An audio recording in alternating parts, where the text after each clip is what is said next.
I'm standing in the marble lobby of Morrison and Associates, watching my stepmother Caroline frantically pace in her designer heels, while my half-sister Jessica sobs into her phone. The family business, worth $12 million, is about to collapse in 72 hours, and they're looking at me like I'm their last lifeline. Emma, please, Caroline begs, her perfectly manicured hands shaking as she reaches for me. You have to help us. You're the only one who understands Dad's old contracts. 3 months ago, these same women told me I was worthless, that I'd never amount to anything, that I should be grateful they even let me live in the garage apartment after Dad died, because family charity has limits. Jessica wipes her mascara and looks up from her phone. The lawyers say if we don't find Dad's original partnership agreement by Friday, we lose everything. The house, the business, Mom's car collection, everything. I watch them squirm, these women who made my life hell for 2 years after Dad remarried, who excluded me from family dinners, vacations, and eventually pushed me out entirely. Who laughed when I started my own consulting business from my tiny apartment, calling it Emma's Little Hobby. So you need the useless daughter now? I ask quietly. Caroline's face crumbles. Emma, I know we haven't been. We haven't been fair to you, but your family, you're Richard's daughter, please. I look at my Rolex, the one I bought myself after landing my biggest client last month. In 72 hours, I could save them. Or I could let them lose everything they took for granted while treating me like garbage. What would you do? Comment below. I want to hear your thoughts. Let me back up and tell you how I got here, because this story isn't just about revenge. It's about finding your worth when everyone around you tries to convince you that you have none. My name is Emma Richardson, and I'm 31 years old. My mother died when I was 16, and it was just Dad and me for years. Richard Richardson built his consulting firm from nothing, specializing in complex business partnerships and acquisitions. I grew up in his office, watching him negotiate deals, learning the intricacies of contracts and corporate law. He used to say I had a natural gift for seeing the details everyone else missed. Emma has the sharpest mind I've ever seen, he'd tell his partners. She's going to run this company someday. I believed him. I went to business school, got my MBA, and started working alongside him right after graduation. For 3 years, we were an unstoppable team. I could read a contract and spot problems in minutes that took other lawyers hours to find. Dad trusted me completely, and I thought I had my future mapped out. Then he met Caroline. Caroline Winters was everything I wasn't: blonde, bubbly, charming in that effortless way that made men forget their own names. She was 43 to his 55, a former real estate agent who just wanted to take care of her man. She came with Jessica, her 26-year-old daughter who shared her mother's looks but had twice the entitlement. The courtship was a whirlwind, 6 months from their first date to walking down the aisle. Dad was completely smitten, and honestly, I was happy for him. He'd been alone since Mom died, and if Caroline made him smile again, I supported it. The problem started small. Caroline would forget to set a place for me at dinner. Jessica would monopolize Dad's attention during family movie nights. When I tried to discuss business with Dad at home, Caroline would interrupt with some crisis that needed his immediate attention, usually something trivial like a broken nail or a friend's drama. Richard, darling, surely work can wait until tomorrow. Emma understands that family comes first, don't you, sweetie? Caroline's voice was always honey sweet when she said things like that, making me look selfish if I protested. Gradually, I found myself pushed out of family activities. The three of them would go on weekend trips that I somehow forgot to be invited to. Holiday plans were made without consulting me. When I brought up feeling excluded, Dad would look confused and say, "But Emma, you're always so busy with work. Caroline just assumed you wouldn't want to come." At the office, things changed too. Caroline started dropping by regularly, bringing Dad lunch and staying for hours. She'd sit in his office, chatting about nothing while I waited to discuss urgent client matters. Jessica began helping out during summers, though her help consisted mainly of filing her nails and complaining about how boring business was. "I don't know how you stand all these stuffy contracts, Emma," Jessica would say, sprawled across the conference room couch while I worked. "Thank God I'm going into fashion marketing, much more creative." The real shift came during Dad's birthday dinner at Le Bernardin. I'd arranged the whole thing, made reservations at his favorite restaurant, invited his closest friends and business partners. I was excited to give him the vintage watch I'd saved months to buy. But when we sat down, Caroline had rearranged the seating chart. I found myself at the far end of the table, squeezed between Dad's accountant and his lawyer's wife, while Caroline and Jessica flanked Dad at the head. During the toasts, Caroline stood up with champagne in hand. "To my wonderful husband Richard," she said, her voice carrying across the restaurant. "Thank you for giving Jessica and me such a beautiful new life. You've made us feel like the family you were missing." The family he was missing, like I hadn't been his family for 29 years. The breaking point came 8 months later. Dad had a heart attack while reviewing contracts late one evening.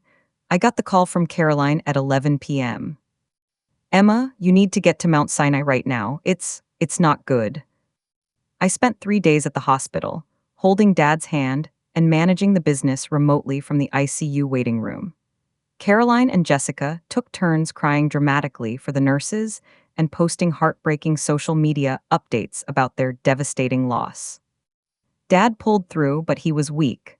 The doctors recommended he reduce his stress, maybe consider retirement. That's when Caroline struck. "Richard, darling, you've worked so hard for so long. Maybe it's time to let someone else handle the day-to-day operations. Jessica's been thinking about business school. Perhaps she could start learning the ropes." I watched my father nod slowly. "You might be right, Caroline. Emma, what do you think about training Jessica? Maybe eventually transitioning some of your responsibilities to her." I felt like I'd been slapped. Jessica, who couldn't file documents alphabetically, was going to learn my job? "Dad, Jessica has no experience with contract law, no business background. She's never shown any interest in—" "Emma, sweetheart," Caroline interrupted, her voice sharp beneath the sweetness. "Family businesses work best when they stay in the family. Jessica is eager to learn, and you could be such a wonderful mentor to her." Jessica nodded enthusiastically. "I'm totally ready to dive in, Daddy Richard. Emma can teach me everything she knows." Everything I knew. 31 years of being Richard Richardson's daughter, 5 years of building this business alongside him, reduced to a training manual for my stepsister. Over the next 6 months, I watched my role systematically diminished. Jessica was given her own office, the one that had been promised to me when I made partner. She sat in on client meetings, contributing nothing but nodding along while I did the real work. Caroline convinced Dad that Jessica needed hands-on experience, so she started accompanying him to networking events and industry conferences. Meanwhile, I was handling more of the grunt work, reviewing contracts, managing deadlines, dealing with difficult clients, while Jessica got the credit for managing the client relationships. The final insult came during our annual partners meeting. Dad stood up to address the room full of lawyers and business associates. "I want to thank everyone for their support during my recovery. Caroline has been incredible, helping me see that it's time to think about succession planning. Jessica has been working hard to learn the business, and I'm proud to announce that she'll be taking on a larger role in client development moving forward." He didn't mention me once, not once. After the meeting, I cornered him in his office. "Dad, what's happening here? I've been your partner for 5 years. I've built relationships with half our clients. I know every contract, every deal structure, every—" "Emma, you're being dramatic," he said, not looking up from his desk. "No one's replacing you. We're just expanding Jessica's role." "Into my role. There's room for everyone." But there wasn't. Over the next month, I was gradually frozen out of important decisions. Client calls happened without me. Strategy meetings were scheduled during my lunch breaks. When I tried to discuss a complex acquisition deal with Dad, Caroline would appear with some urgent matter that required his immediate attention. The breaking point came on a Tuesday morning. I arrived at the office to find Jessica sitting at my desk, going through my client files. "Oh, hey Emma," she said brightly. "Mom thought it would be good for me to get familiar with your cases, since I'll be taking over the Morrison account." The Morrison account, my biggest client, the deal I'd been developing for 8 months. "Jessica, those are confidential files, you can't just—" "Actually, she can." Caroline appeared in my doorway, looking impeccable in a cream-colored suit. "Richard asked me to help coordinate the transition. He's concerned that you might be getting overwhelmed, working so many hours. We thought it might be healthier for you to step back a bit. I looked around the office, my office, with my diplomas on the wall and my client awards on the shelves, and realized I was being systematically erased. That night, I quit. I wrote my resignation letter, packed my personal items, and left it on Dad's desk. I didn't make a scene. I didn't demand explanations. I just left.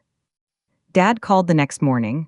"Emma, what is this? You can't just quit without notice." "I can, actually, and I did." "This is about Jessica, isn't it? You're being childish." "I'm being professional. I'm giving you what you clearly want, a family business without me in it." There was a long pause. "Emma, you're my daughter, of course I want you here." "No, Dad, you want Caroline and Jessica here. I'm just the inconvenience you're trying to manage." "That was 10 months ago. I haven't spoken to any of them since." "Comment your city if you've ever felt pushed out by your own family. I see you." Building my own consulting business wasn't easy, but I had advantages they didn't expect. 5 years of working alongside Dad meant I knew the industry inside and out. More importantly, I knew which clients were unhappy with our firm's new direction. It turns out that when you replace experienced professionals with pretty girls who ask, "What's EBITDA?" during acquisition meetings, clients notice. Within 3 months, I'd landed 4 major clients who'd grown frustrated with Morrison and Associates' declining quality. Within 6 months, I was making more money than I ever had working for Dad. I rented a beautiful apartment in Soho, bought myself that Rolex, and started building the career I should have had all along. I thought about them sometimes, Dad, Caroline, Jessica, but I didn't reach out. They'd made their choice, I'd made mine. Then came the call that changed everything. It was a Thursday morning in October. I was reviewing contracts for a tech startup acquisition when my phone rang. The caller ID said, "Morrison and Associates," Dad's office line. For a moment, I considered not answering, but curiosity won. "Emma Richardson Consulting." "Emma, it's Jessica." Her voice was shaky, nothing like the confident tone she'd used when taking over my office. "I need to talk to you. Something's happened." "Jessica, I don't think."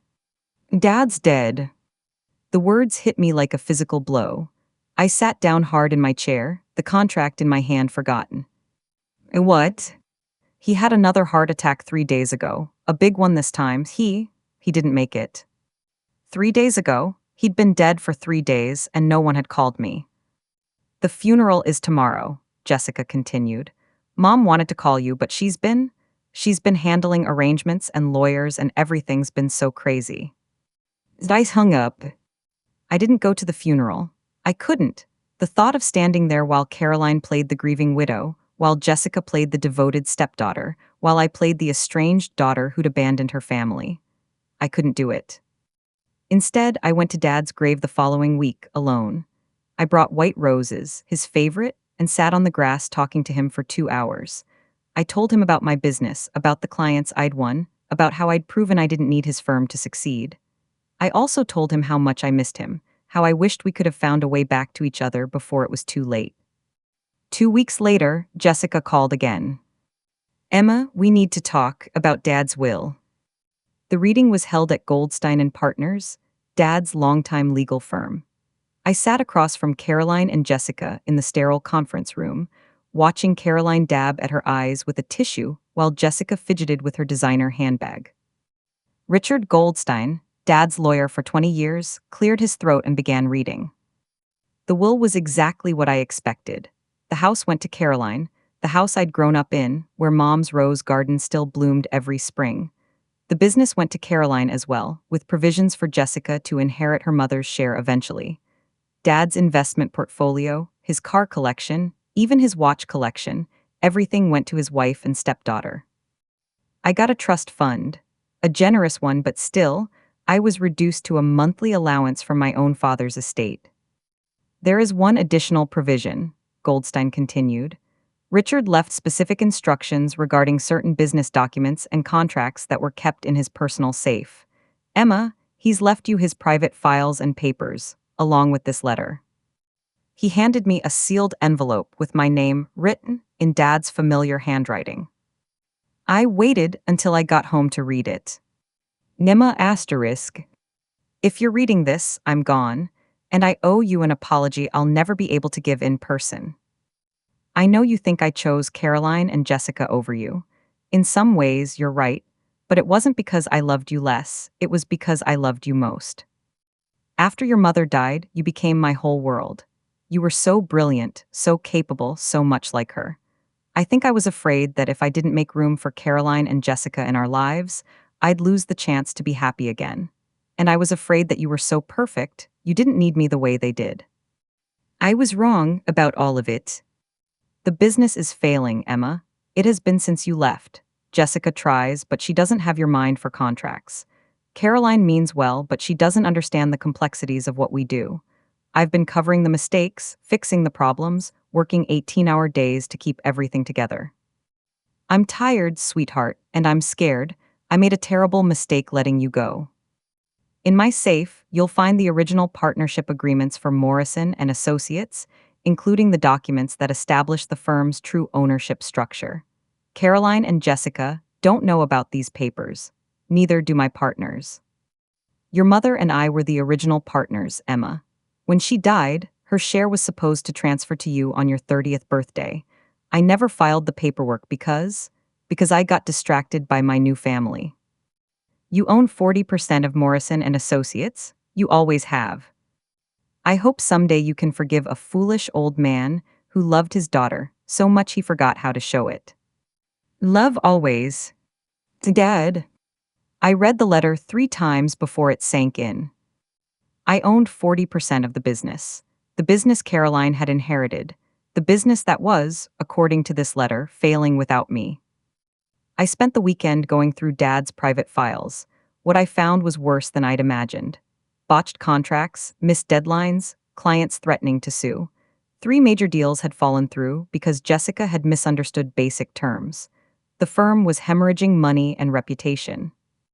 But there was something else in the files, something that made my blood run cold.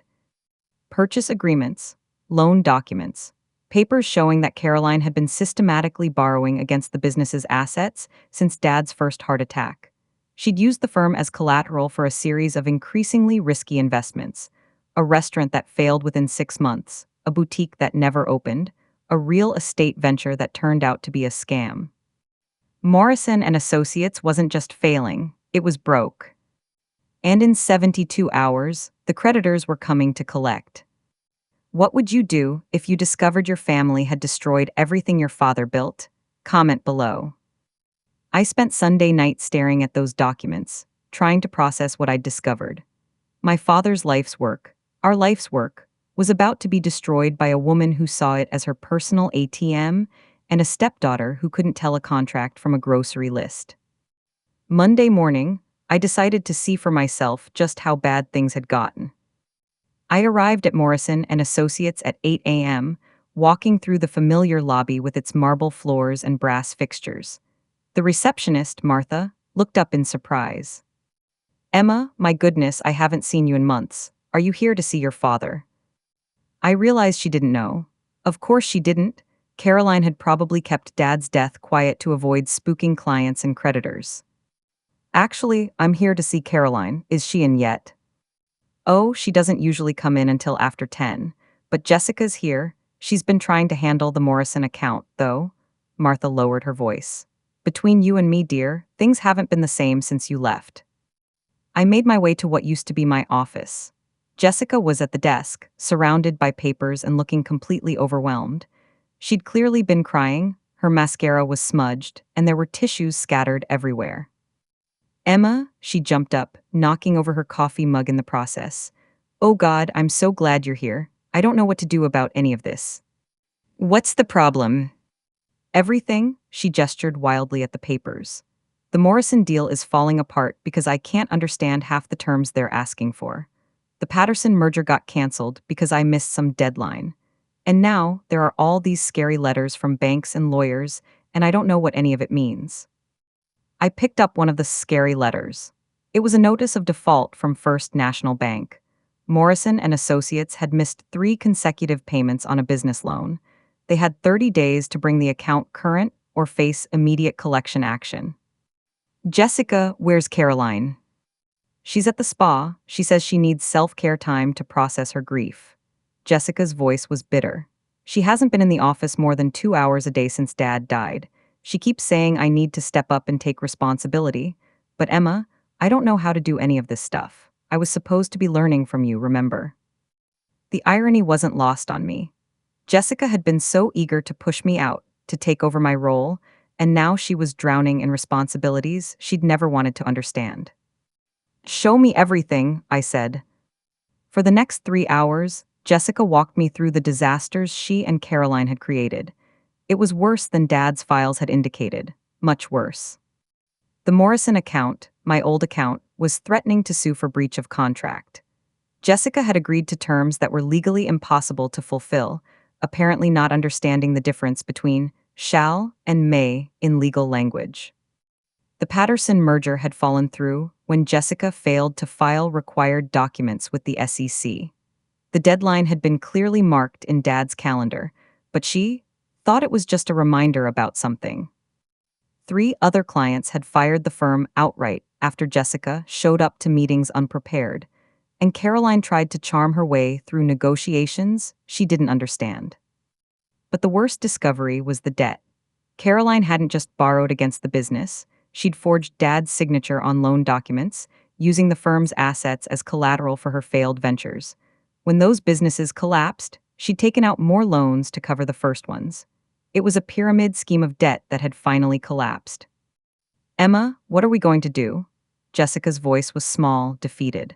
Mom keeps saying everything will work out, but these lawyers are calling every day talking about seizing assets and bankruptcy, and I'm scared. I looked at this girl, and at 26, she was still a girl who'd been so eager to take my place. She'd never wanted the responsibility, she just wanted the prestige. Caroline had sold her a fantasy of easy money and social status, never explaining the expertise and dedication required to actually run a consulting firm. Jessica, did you ever actually want to work here, or did Caroline push you into it? She was quiet for a long moment. I wanted to make Mom happy. After Dad died, she kept saying this was our future, our security, that I needed to learn the business so we'd never have to worry about money again.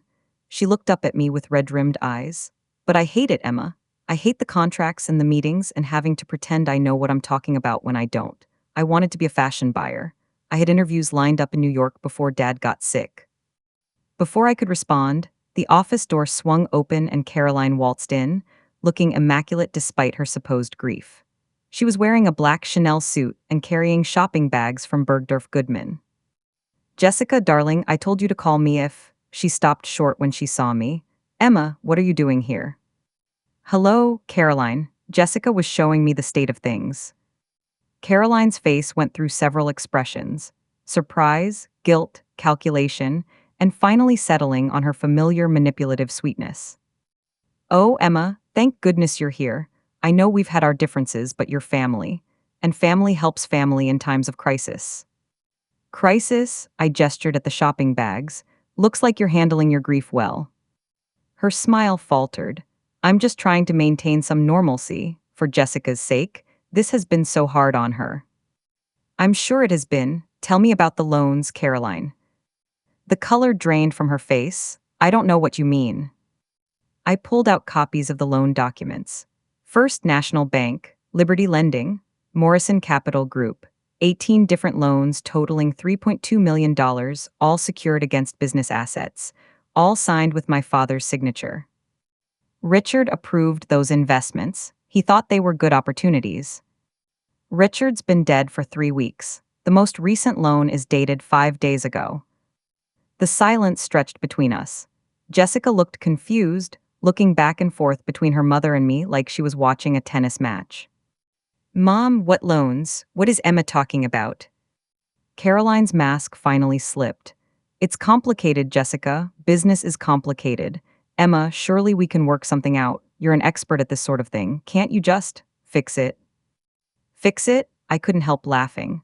Caroline, you've embezzled over $3 million from this company. You've forged legal documents. You've committed federal crimes. There's no fixing this. I didn't embezzle anything. I was securing our future. Richard left us this business, and I was trying to make it grow. By investing in a restaurant that never opened, by giving money to a real estate scammer, by buying inventory for a boutique that exists only on paper. Each accusation hit like a slap. Caroline sank into a chair, her perfect composure finally cracking. I thought if I could just make one big score, I could pay everything back before anyone noticed. Richard made it look so easy, making money, growing the business. I thought I could do it too. Mom, Jessica's voice was barely a whisper. You stole money. I borrowed it, I was going to pay it back. With what? The business is broke, Caroline. You've destroyed everything my father built. That's when Caroline showed me who she really was. The tears stopped. The vulnerability vanished. She stood up, smoothing her skirt, and gave me a look of pure venom. Your father built this company, yes, but he left it to me. Not you, me. You walked away, remember? You quit. You abandoned him when he needed you most, and now you want to come back and play the victim. I left because you pushed me out. I gave you opportunities. I tried to include you in our family, but you were so jealous, so resentful that you couldn't stand sharing Richard's attention with anyone else. You're selfish, Emma. You always have been. Jessica was staring at her mother like she'd never seen her before. Mom, how could you do this? Dad trusted you. We trusted you. Oh, please, Jessica, don't be naive. This is the real world. Sometimes you have to take risks to get ahead. You mean sometimes you have to forge documents and steal money?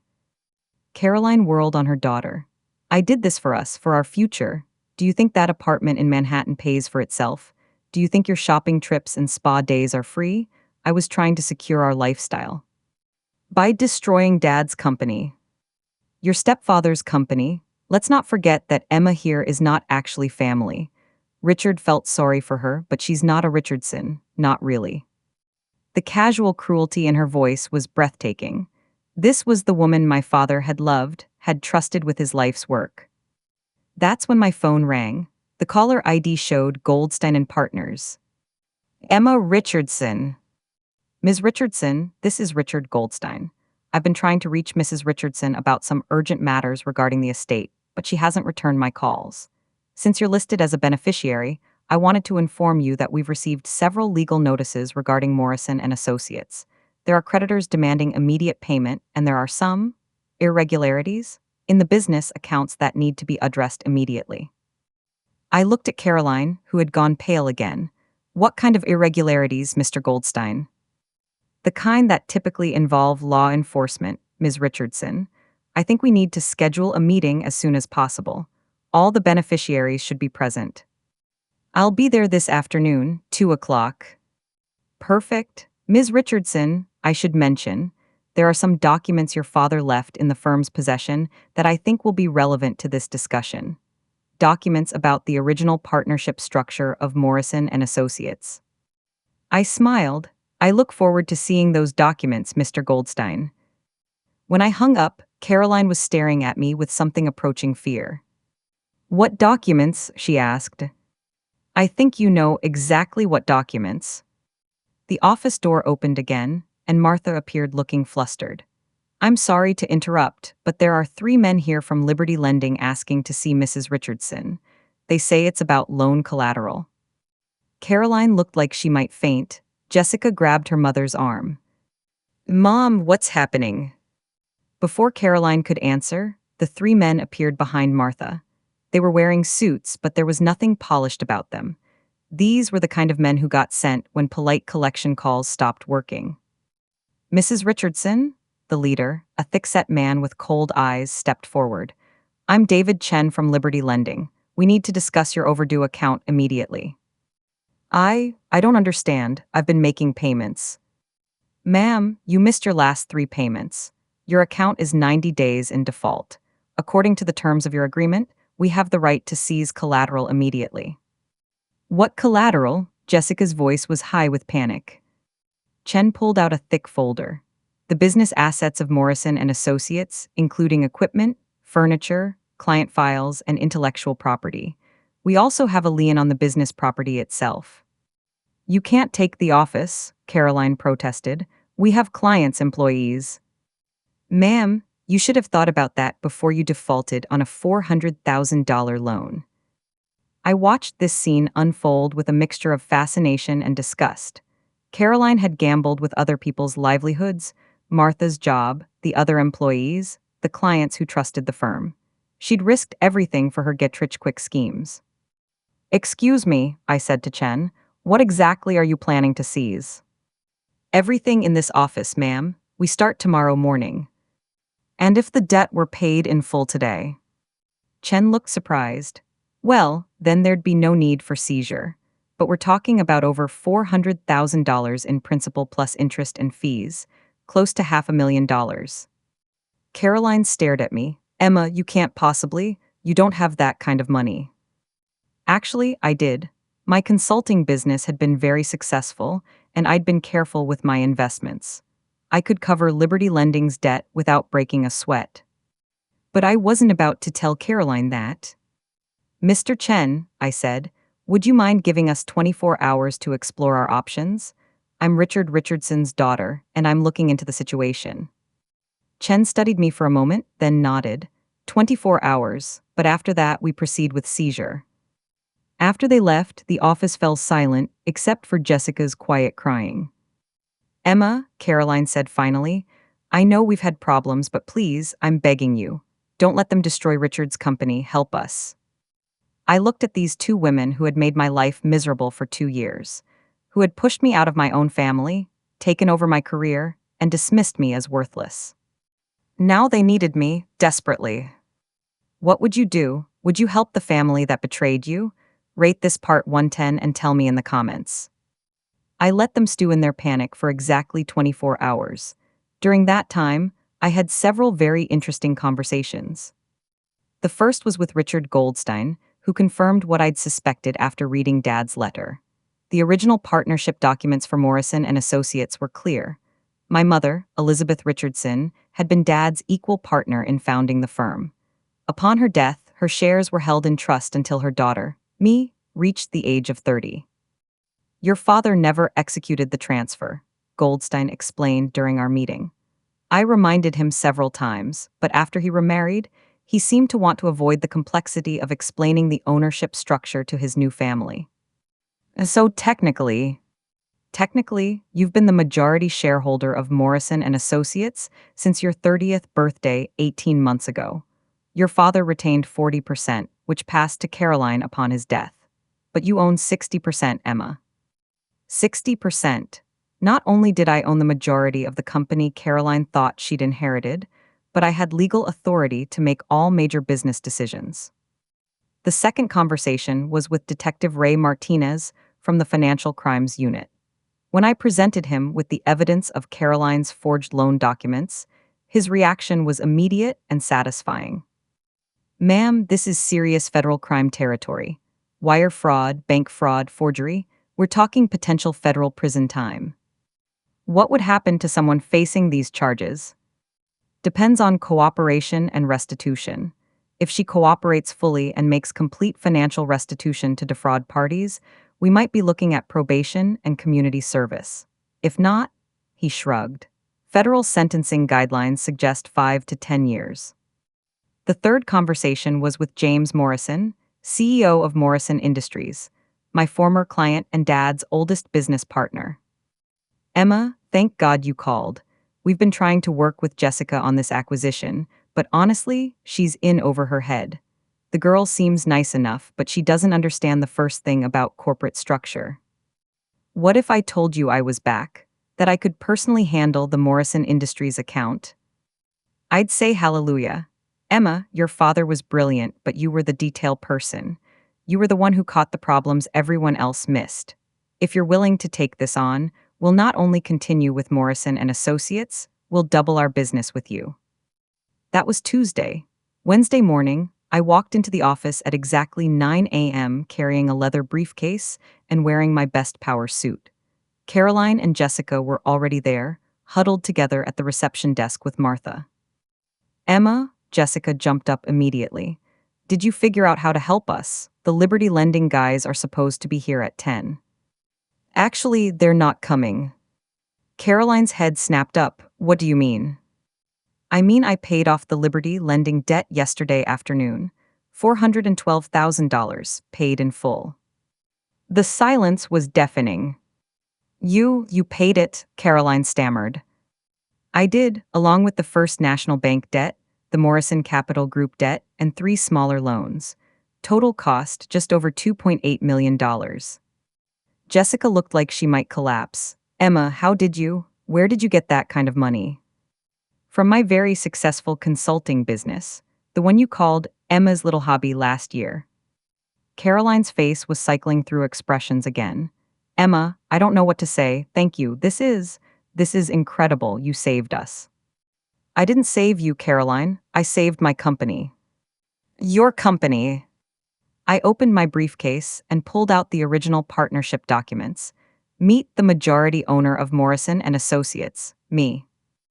I watched Caroline's face as I explained the ownership structure, the partnership agreement, the shares that had been held in trust since my mother's death.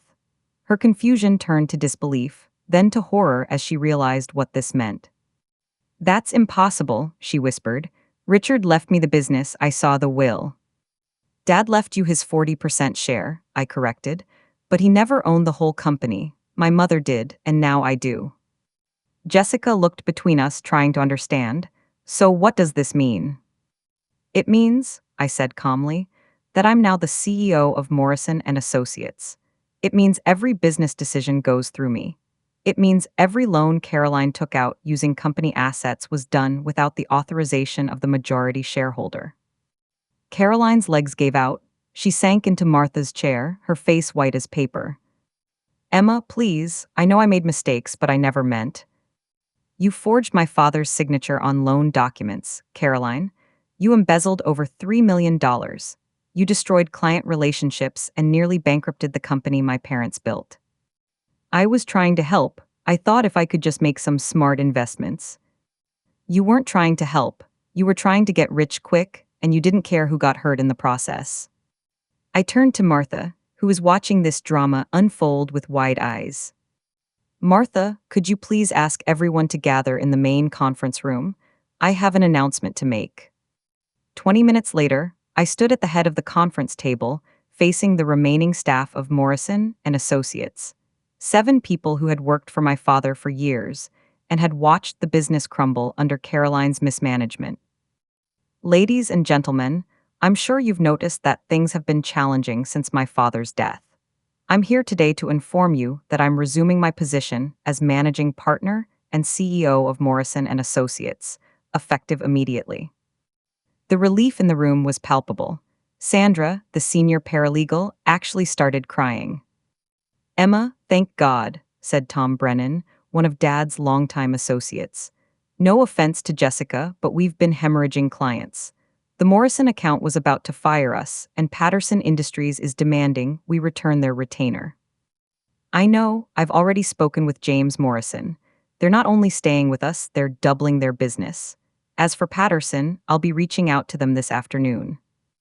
I looked around the table at these people who had been loyal to my father for years, who had tried to make things work, even as Caroline ran the company into the ground. I want to be clear about something. The financial problems this company faced were not due to anyone in this room. They were the result of unauthorized loans and investments made without the knowledge or consent of the ownership. Those debts have been paid, and we're starting fresh. What about Jessica? Asked Sandra quietly. I glanced at Jessica, who was sitting quietly in the corner looking lost. Jessica will be transitioning out of her role here. This was never really what she wanted to do anyway. After the meeting, I asked Caroline and Jessica to stay behind. When the conference room was empty except for the 3 of us, I closed the door. So what happens now? Caroline asked. Her voice was small, defeated. Now you face the consequences of your choices, I said. I've documented every forged signature, every unauthorized loan, every penny you stole from this company. I have a meeting with Detective Martinez from Financial Crimes this afternoon. Emma, please, Jessica suddenly spoke up. I know Mom made terrible mistakes, but she's still my mother. Isn't there some way? Jessica, your mother committed federal crimes, multiple federal crimes. She could be looking at serious prison time. Caroline started crying then. Real tears, not the manipulative ones she'd used on Dad.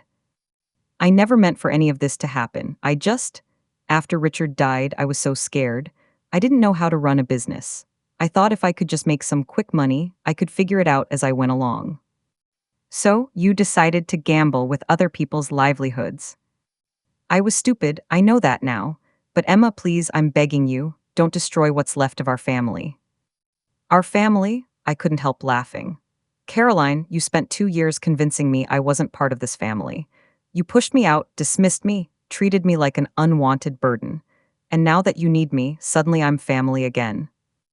You are family, you're Richard's daughter. That has to count for something. I studied her for a long moment. This woman who had manipulated my father, stolen from his company, and nearly destroyed everything he'd worked for was now appealing to family loyalty. It does count for something, I said finally. It counts for this, I'm going to give you a choice. Both women looked at me with desperate hope. Option 1, I turn over all the evidence to Detective Martinez this afternoon. You face federal charges, likely federal prison time, and complete financial ruin.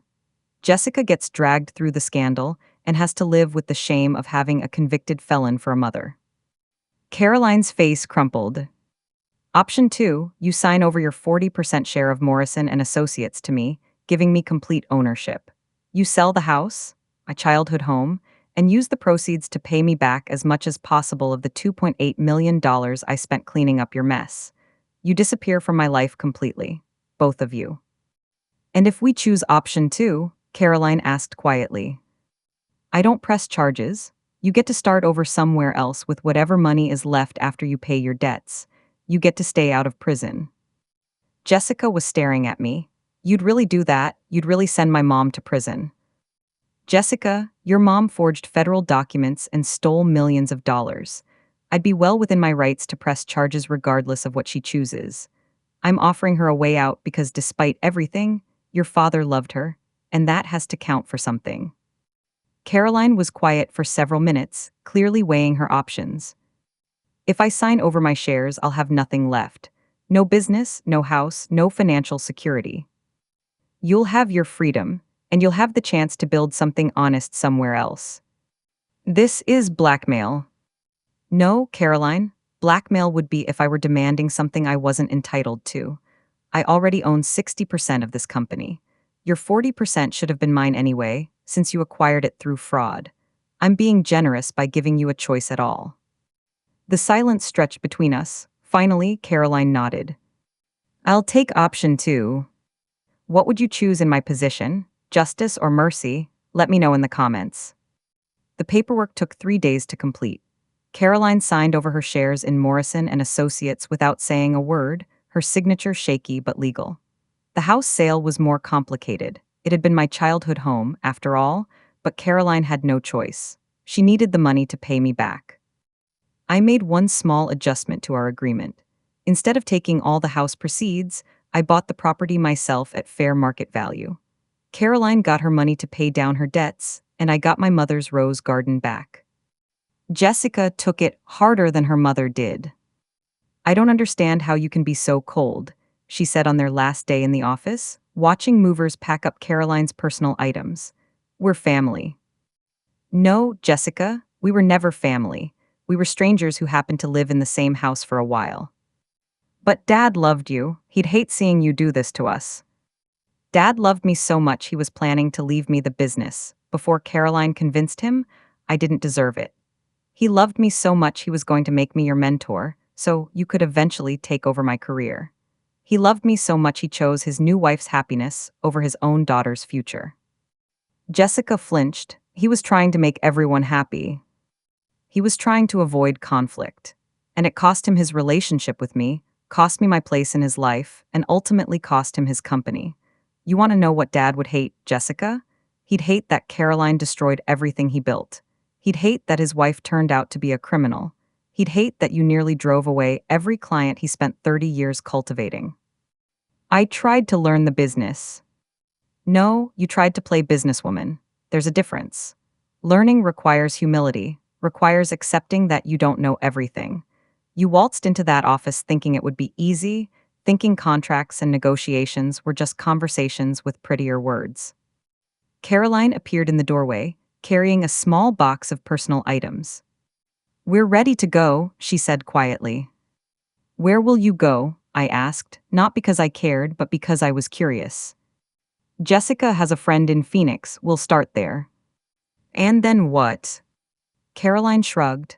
"I don't know, find work, I suppose. I was a decent real estate agent before I married Richard. Maybe I can do that again." "You'll need to disclose your employment history, your credit history. Potential employers tend to be wary of people who have committed financial crimes." "I understand." But I wasn't done. "You know what I find most interesting about all this, Caroline? You spent 2 years telling me I was worthless, that I'd never amount to anything, that I should be grateful for your charity. And here we are. I'm running a successful business, I own this company outright, and I'm financially secure. You're broke, unemployed, and homeless." Caroline's jaw tightened, but she didn't respond. "You tried so hard to convince me I needed you," I continued. "That I needed this family, this business, this life you and Jessica were offering me. Turns out I didn't need any of it. I just needed to get away from you." "Emma, that's enough," Jessica said sharply. "Is it because I spent months listening to both of you tell me how I wasn't good enough, how I was too serious, too focused on work, too competitive? Remember that, Jessica? You said I made everyone uncomfortable because I was too much. Too smart, too ambitious, too successful." "I didn't mean..." "You meant every word.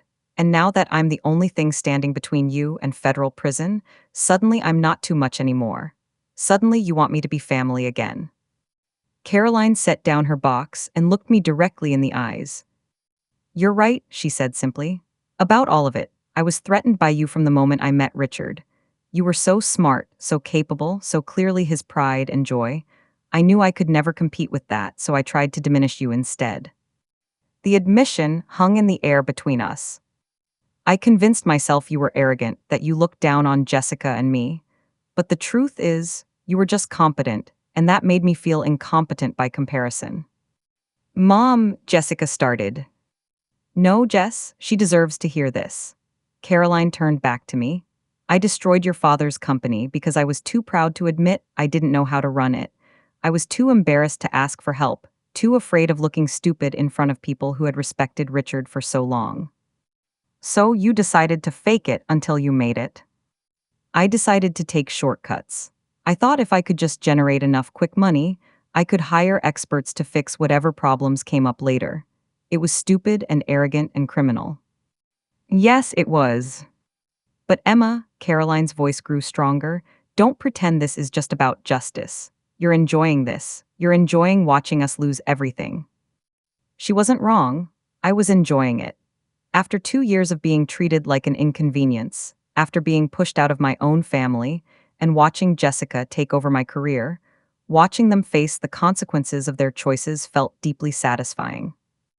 "You're right," I admitted. "I am enjoying it. Is that terrible of me?" "It's human," Caroline said quietly. "I'd probably feel the same way if our positions were reversed." For a moment I almost felt sorry for her, almost.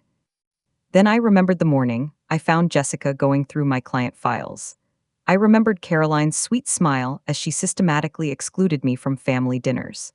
I remembered Dad choosing their feelings over mine, again and again, until I finally stopped trying. "The difference is," I said, "I earned my position. I worked for it, studied for it, sacrificed for it. You tried to steal yours." Caroline nodded. "I know." They left that afternoon. I watched from my office window as Caroline's Mercedes, which she'd somehow managed to keep despite her financial troubles, pulled out of the parking lot for the last time. Martha appeared in my doorway carrying a cup of coffee. "How are you feeling, dear?" "Tired," I admitted, "but satisfied." They seemed so diminished, especially Caroline. I almost felt sorry for her. "Almost." Martha smiled.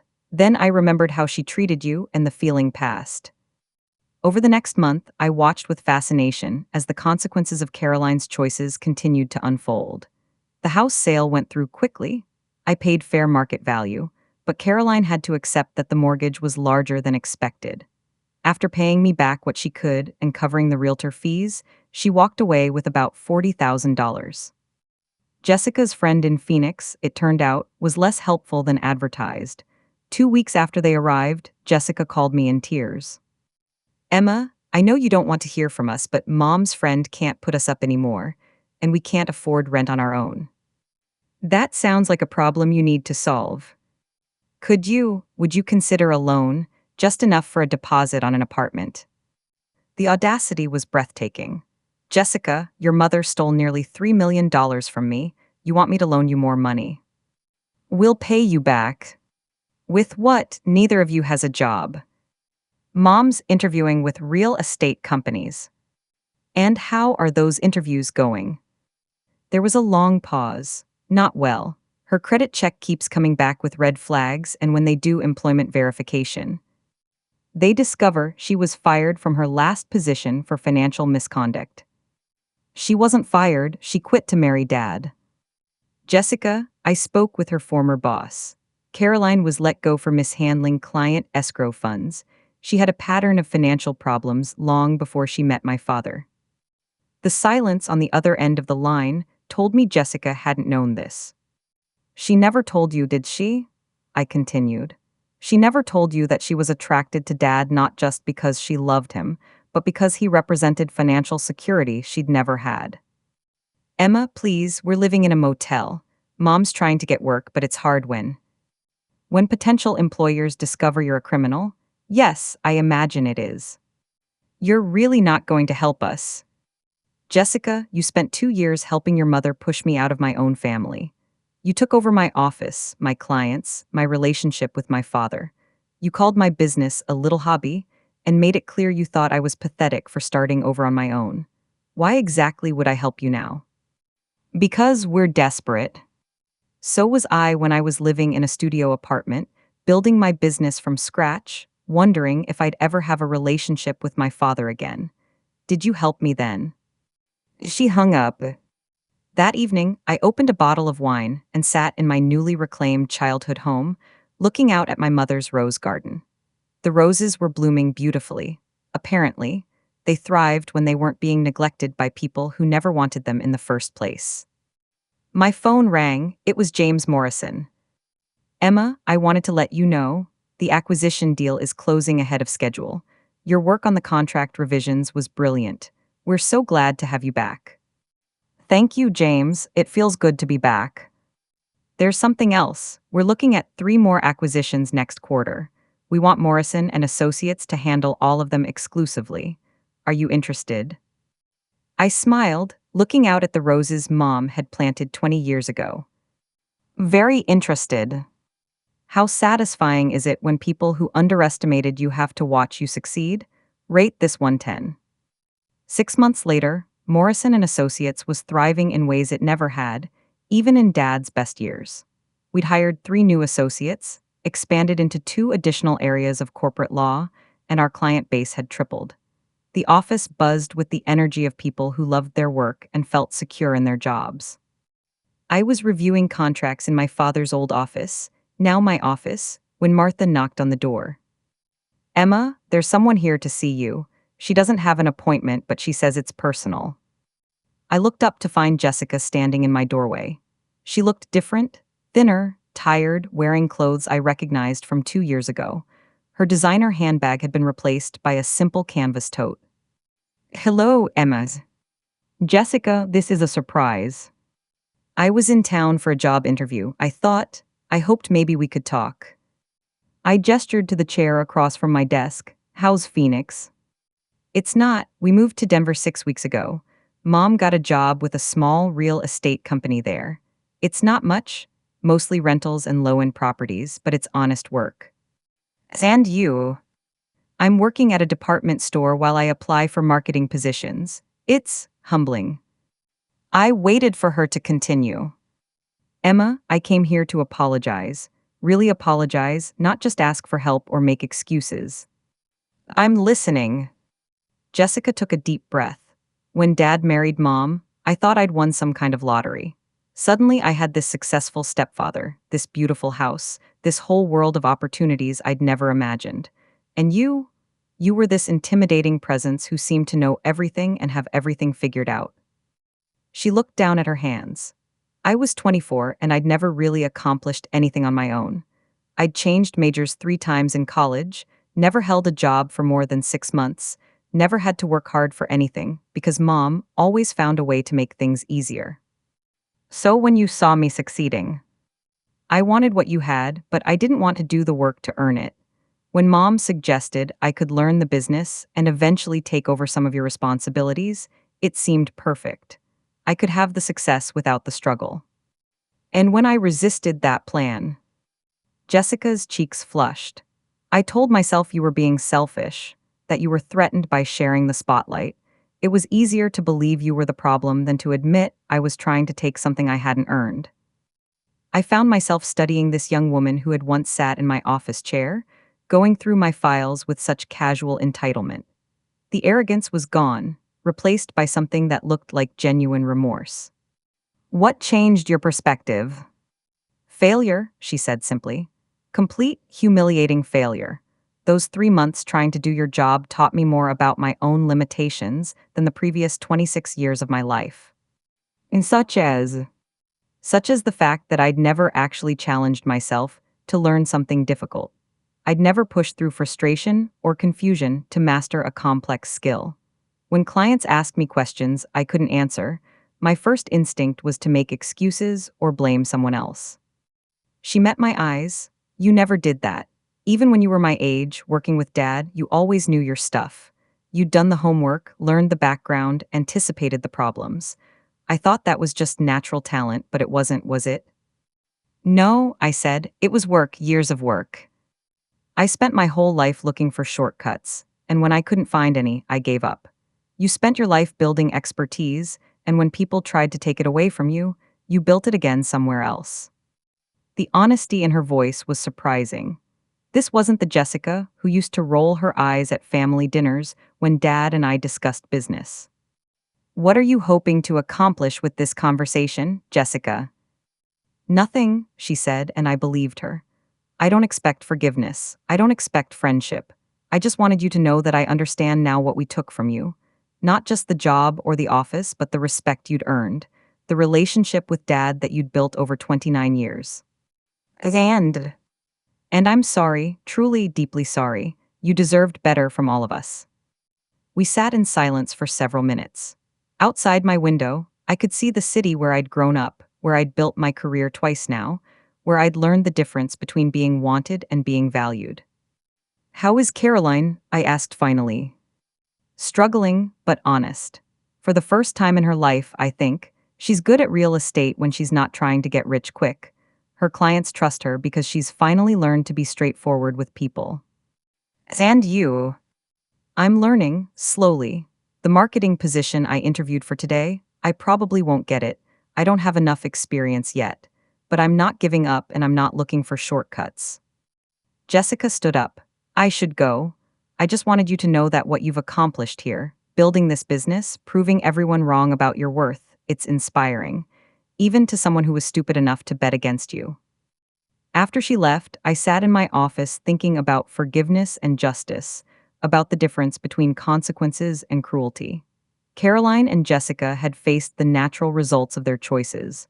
I hadn't destroyed them out of spite. I'd simply stopped protecting them from reality. That evening, I drove to the cemetery where Dad was buried. I brought fresh flowers and sat by his headstone as the sun set. Hi, Dad, I said. I thought you'd want to know the business is doing well, better than well, actually. We're profitable, growing, respected. All those clients who left when Caroline was running things, most of them came back. A gentle breeze stirred the flowers I'd placed on his grave. I know you loved Caroline. I know you were trying to make everyone happy. But Dad, you can't make everyone happy by making someone else small. When you diminished my role to make room for Jessica, when you chose Caroline's comfort over my feelings, it didn't actually make anyone happy. It just made me leave. I brushed a tear from my cheek. I hope you're proud of what I've built. Not just the business, but the person I became when I had to rebuild myself from scratch. I learned I don't need anyone's approval to have worth. I don't need anyone's permission to succeed. As I drove home to my childhood house, my house now, I reflected on everything that had happened. Caroline and Jessica had called me useless, dismissed my abilities, and pushed me out of my own family. They'd believed I couldn't survive without them. They were wrong. I'd become their only hope not because I was cruel, but because I was competent. Not because I sought revenge, but because I sought excellence. They'd underestimated me so completely that when their house of cards finally collapsed, they were shocked to discover I was still standing. The truth is, I didn't become their savior. I became myself, the person I was always meant to be when I wasn't being diminished by people who needed me to be small so they could feel big. And that person, she was magnificent. So there you have it, my story of betrayal, dismissal, and ultimate vindication. The family that called me useless discovered, in their darkest hour, that I was exactly what they needed all along. I want to hear from you. Have you ever been underestimated by people who should have valued you? Have you ever had to rebuild yourself after being pushed out by your own family? Drop your stories in the comments. I read every single one. And please, rate this story from 0 to 10. If you enjoyed following my journey from dismissed daughter to successful CEO, hit that like button and subscribe for more stories of quiet strength and poetic justice. Remember, your worth isn't determined by how others treat you. It's determined by how you respond when they try to make you feel worthless. Thanks for listening to my story. I'll see you in the next one.